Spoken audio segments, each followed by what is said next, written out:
भगवान राम साक्षात ईश्वर है और श्री भरत के लिए तो अनेक प्रसंगों में अलग अलग रूपों में उनका स्मरण किया गया। इस जो पंक्ति इस बार केंद्र में रख करके कहा जा रहा है उसमें धर्म की बात कही गई। दूसरे प्रसंग में होतल भूतल भाव भरत को उनकी भावना के और उसके साथ साथ यह भी कहा गया कि भरत ही कहाँ ही सराही सराही राम प्रेम मूर्ति तनु आए। जैसे लगता है श्री भरत को देख करके ये व्यक्ति नहीं, जैसे राम प्रेम ही शरीर धारण करके आ गया। अब सूत्र पर ध्यान दें। पहले तो जब रावण का अत्याचार हुआ और समाधान खोजा गया तो पता चला कि ईश्वर के द्वारा ही समस्या का समाधान होगा।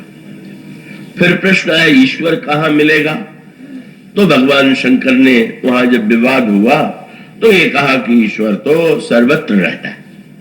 पर ये प्रश्न जब आया कि ईश्वर सर्वत्र यदि रहता है तो फिर वो समस्या, इसका अभिप्राय ये है कि वो तो समस्याओं को देख रहा है और देख रहा है तो समाधान क्यों नहीं देता। तो भगवान शंकर ने एक सूत्र दिया और वो सूत्र यह था कि वो है तो पर प्रकट नहीं, और जब तक उसे प्रकट नहीं करेंगे, उन्होंने दृष्टांत दिया जैसे लकड़ी में अग्नि के होते हुए भी जब तक उसे घर्षण के द्वारा प्रकट न करें तब तक वो अग्नि का गुण दिखाई नहीं देता। इसी प्रकार से व्यापक ब्रह्म को प्रकट करने की आवश्यकता है और प्रकट करने का सूत्र उन्होंने दिया।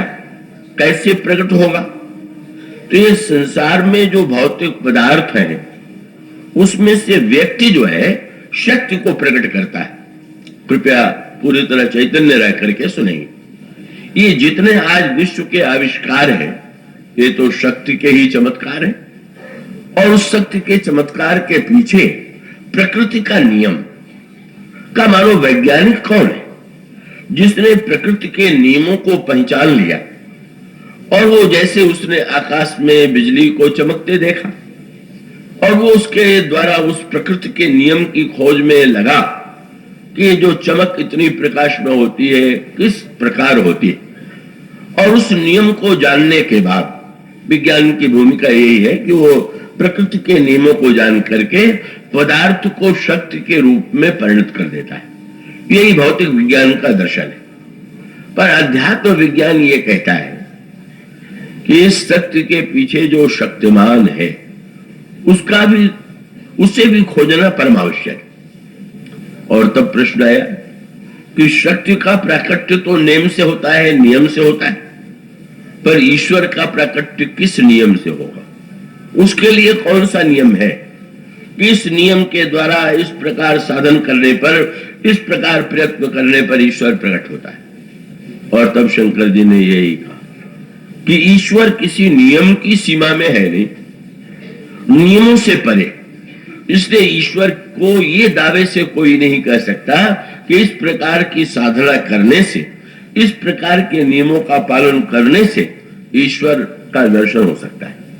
यद्यपि महापुरुषों के द्वारा कभी कभी यह कहा गया कि इतना जप कर लेने पर दर्शन होता है, इतना पाठ कर लेने पर दर्शन होता है, पर वो वस्तुतः सबके लिए समान रूप से सत्य सिद्ध नहीं होता है। कई लोग बेचारे बड़े व्याकुल रूप में मिलते हैं। उन्होंने, संत ने ये कहा, समर्थ रामदास जी ने कहा, इन संत ने कहा, मैंने इतना जप किया पर मुझे तो अनुभव नहीं हुआ। तो संत जो बताता है उसको जैसे दर्शन हुआ, उस दर्शन के आधार पर उसने एक सूत्र दे दिया, पर वो सूत्र जो है निश्चित रूप से स्पष्ट दिखाई देता है कि सबको समान रूप से सबके जीवन में चरितार्थ नहीं होता। और तब उसका सूत्र बहुत बढ़िया भगवान शंकर ने दिया कि अगर वो संख्या की सीमा में आ जाए, काल की सीमा में आ जाए कि इतने दिनों की साधना में दर्शन देगा, इतनी संख्या में जप करने पर दर्शन देगा, ऐसी साधना पर दर्शन देगा, तो निश्चित रूप से नियम की सीमा में वह आबद्ध ही माना जाएगा। और जहां तक ईश्वर का संबंध है उसके विषय में तो नारद जी ने क्रोध में ही सही, पर बात तो सही कह दिया।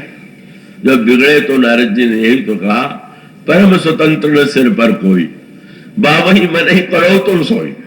क्या कहना, संसार के लिए तो बना दिया कि जो जस करे सो तस फल चाखा, और अपने को ऊपर कर लिया। तुम लोग अपने अपने कर्म का फल भोगो, ऐसा करोगे तो ये फल होगा। अपने लिए बोले मैं इससे सबसे ऊपर हूं। तो इसलिए नारद जी ने ये कहा कि अब तुम्हें मैं लाऊंगा। तुमने तो संसार को कई प्रकार से का कर्म परतंत्र बना दिया, और तुम स्वतंत्र रहे तो मैं तुम्हें मनुष्य बन करके मनुष्य बनने के लिए बाध्य करूंगा, और तुम भी तो मनुष्य बन करके कर्म की परतंत्रता में बनो। प्रभु मुस्कुराए, लेकिन उसमें सोच रही भगवान कैसे अवतार लेते हैं। अब बड़ी अनोखी बात है, मनु जी ने साधना किया और वरदान दिया तो अवतार हुआ। ठीक, तो अभी मान ले कि मनु जैसी साधना करें तो अवतार लेंगे, और नारद जी ने शाप दे दिया तो अवतार हो गए। तो क्या माने, वरदान से अवतार होता है कि शाप से अवतार होता है? उन्होंने तो न जाने कितने दिनों तक अन्न छोड़ दिया, फल छोड़ दिया, जल छोड़ दिया। नारद जी ने तो कुछ नहीं किया, बड़े क्रोध में आए, बिगड़ खड़े हुए और कह दिया जाओ बंचो मोहि जवन धरी देहा, सोई तन धरो शाप में। मानो इसका अभिप्राय ये है कि वो नियम एक स्थान पर दिखाई देता है, दूसरे स्थान पर ठीक उससे भिन्न स्थिति। तो शंकर जी ने जो बात कही वह यह था कि भाई ईश्वर तो किसी नियम के द्वारा अवतरित होगा नहीं।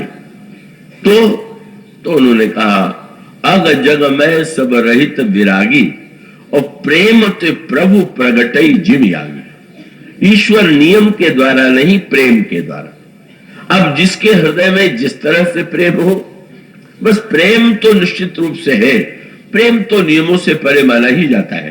प्रेम का कोई गणित भी नहीं है, प्रेम का कोई नियम भी नहीं है, प्रेम की कोई व्याख्या भी नहीं है। तो उन्होंने कहा बस प्रेम के द्वारा ईश्वर प्रकट होता है, और प्रार्थना की गई, प्रेम पूर्वक पुकारा गया और ईश्वर ने अवतार ले लिया। पर भगवान श्री राम ने बालकांड में अवतार लेकर के अनेक महान कार्य पूरे किए, पर प्रभु को यह लगा कि प्रेम के द्वारा तो मैं प्रकट हो गए। फिर वो सूत्र भी आपने सुना कि भरत मूर्तिमान प्रेम है। और जब प्रभु ने देखा कि प्रेम तो अपने को छिपाए हुए ही है, अब प्रेम की समस्या ये है कि प्रेम जहां भी होता है वहां पर अपने को न व्यक्त करना, न प्रकट करना ही उसकी प्रकृति है।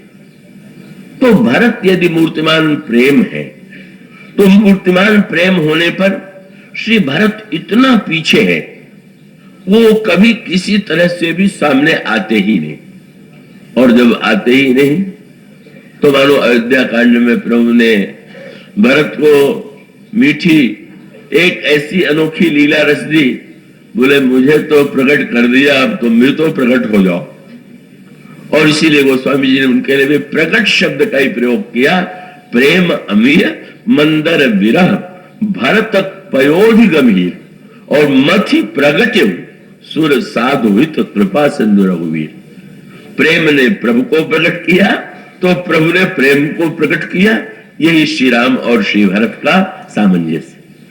और वस्तुतः यही कहा जा सकता है कि अगर भगवान राम प्रयत्न न करते तो श्री भरत के तो कोई गुण, इतने अद्भुत गुण है, और उनकी जो वाणी है, कैसे वक्ता है। जब चित्रकूट में वे बोले तो कवि से आशा की, सुनने वाले ने, पढ़ने वाले ने, आपने सारे वक्ताओं की विशेषता बता दिया, भरत की वाणी का भाषण, उनके भाषण के लिए भी तो बताइए कैसा बोलते हैं, उनके भाषण में क्या विशेषता। और गोस्वामी जी ने जो वाक्य लिख दिया, व्यक्ति को हंसी आए बिना नहीं रहेगी। गोस्वामी जी ने कहा सुगम, ठीक है, सुगम तो श्री राम के भाषण के लिए भी कहा, गुरु वशिष्ठ के लिए कहा, भरत का भाषण सुगम, पर तुरंत एक शब्द जोड़ दिया, सुगम अगम। अगम भी है और सुगम भी है। अब लीजिए, अब सुगम है तो अगम कैसे होगा, अगम है तो सुगम कैसे होगा। अच्छा, तो भगवान राम के लिए आपने कहा था बोले सत्य सरल मृदु बानी, तो भरत जी मृदु तो बोलते हैं ना। फिर लिखने लगे सुगम अगम मृदु मंजू, मृदु नहीं मंजू मृदु है। तो अब तो ये तो मान ले कि मृदु है, तो तुरंत बदल गए सुगम अगम मृदु मंजू कठोर, बड़ा कोमल है और बड़ा कठोर है, सुगम है अगम है।